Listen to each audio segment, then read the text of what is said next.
Bon après-midi à la séance extraordinaire du Conseil de ville du lundi 27 mars 2023. Je constate que nous avons quorum, donc nous allons pouvoir débuter. Premier point, l'adoption de l'ordre du jour. Est-ce qu'il y a des modifications à l'ordre du jour?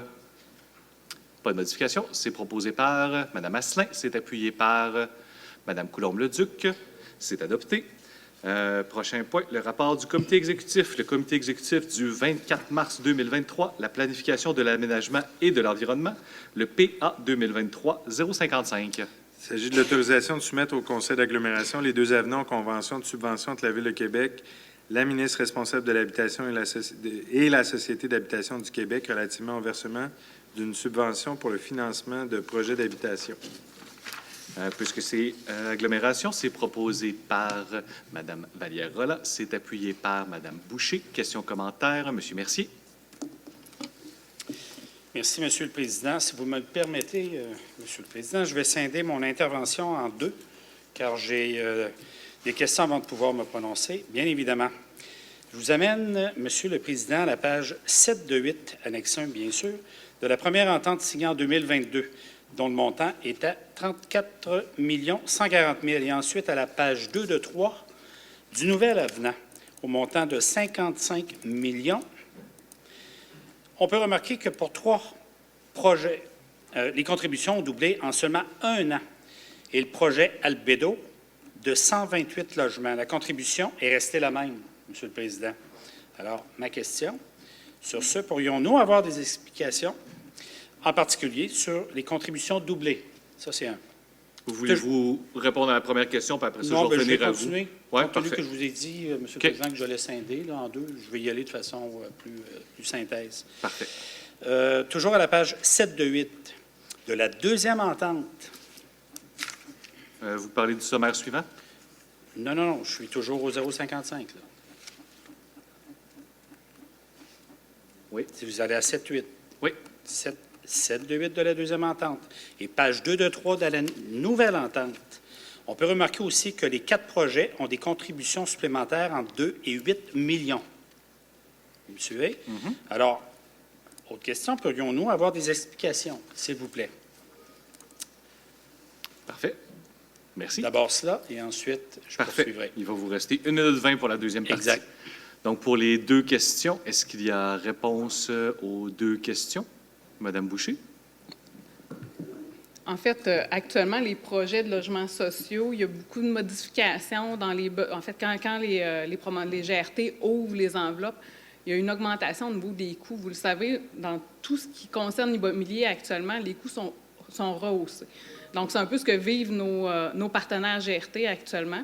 Donc, il y avait des projets qui étaient estimés à des coûts et avec les enjeux actuels au niveau de l'augmentation des coûts, c'est certain qu'ils ont de la difficulté à boucler actuellement avec les financements qu'ils ont. C'est pas rare de les voir qui sont obligés de combiner différentes subventions, puis même des fois d'aller chercher une hypothèque complémentaire pour pouvoir arriver à livrer des projets. Là, actuellement, c'est que le gouvernement nous donne finance de façon complémentaire pour pouvoir aller livrer les 13 projets pour lesquels il y a une difficulté au niveau de boucler les financements actuellement. Merci. Pour la deuxième partie de votre intervention. Merci, Monsieur le Président. Alors, comme convenu, toujours sur le même sommaire, je veux aussi vous faire remarquer, Monsieur le Président, qu'en 2019-2020, aucune nouvelle unité n'a été construite. En 2021, seulement 60 unités.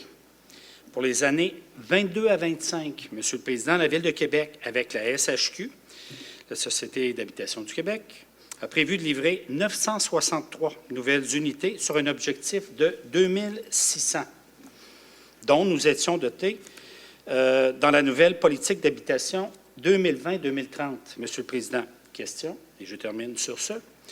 Quels sont les moyens d'action de l'équipe Marchand pour livrer ces 2600 nouvelles unités d'ici 2 ans, soit 2025? Merci. Madame Boucher.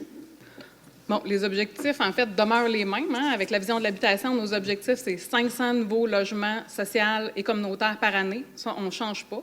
Actuellement, on est en attente de voir avec les budgets qui sont sortis dernièrement, voir quelle est la part du gâteau pour la Ville de Québec. Donc, on est encore en attente pour ce volet-là. Les objectifs demeurent exactement les mêmes qui étaient initialement. Puis au niveau de la livraison, on pourra vous fournir un peu qu'est-ce qui se passe au niveau de la livraison, mais juste dans l'année, c'est 300 unités qui sont livrées dans l'année, là.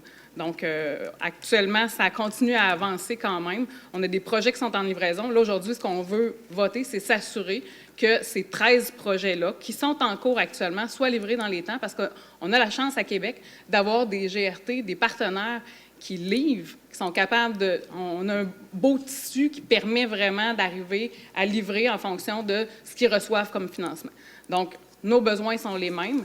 On a une équipe, on a des partenaires qui livrent. Donc maintenant, ce qu'on a besoin pour leur permettre de livrer ces 13 unités-là, c'est d'adopter aujourd'hui le sommaire en conséquence. Merci. Merci. Est-ce qu'on a d'autres questions, commentaires sur le premier sommaire? Ça va aller, c'est donc adopté. Nous poursuivons avec le prochain sommaire, le PA 2023-054. Donc, à soumettre au Conseil d'agglomération l'entente entre la Ville de Québec et la Société d'habitation du Québec relative au versement d'une subvention pour le financement de projets d'habitation sur le territoire de la Ville de Québec. C'est proposé par Mme Berlière-Rolland, c'est appuyé par Mme Boucher. Questions, commentaires? Monsieur Mercier. Merci, Monsieur le Président. Cette fois-ci, pour ce deuxième avenant, je vais avoir une seule question. Un montant supplémentaire de 3 millions est alloué pour trois projets dont les montants de subvention ont été majorés pour celui de la clientèle de femmes en difficulté. C'est un montant supplémentaire de 2 300 000. Cela s'ajoute aux 8 200 000 déjà octroyés. Je vous amène à la page 7 de 7, annexe 1 du sommaire, bien évidemment. On veut savoir tout simplement, Monsieur le Président, si le projet est en marche. Est-ce que le terrain a été choisi dans Saint-Sauveur et en avons-nous fait l'acquisition? Pouvons-nous avoir plus de détails, tout simplement? Monsieur le Président, merci. Merci. Est-ce qu'il y a réponse à la question? Madame Boucher. En fait, actuellement, sur les projets, les trois projets ICRL qui sont ici, les trois projets sont en marche, sont en cours actuellement. Donc, ils sont, justement, si on en vient aujourd'hui ici, c'est parce que c'est des projets qui roulent, qui sont en marche puis qui vont être livrés. Est-ce qu'il y avait d'autres questions, commentaires? Ça va aller, c'est donc adopté. Nous poursuivons avec le point 4 de l'ordre du jour, la période de questions des citoyens. Il n'y a pas de citoyens dans la salle qui avaient des questions. Nous sommes donc rendus au point 5, la clôture de la séance. Je déclare la séance close à 13h39. Bonne journée.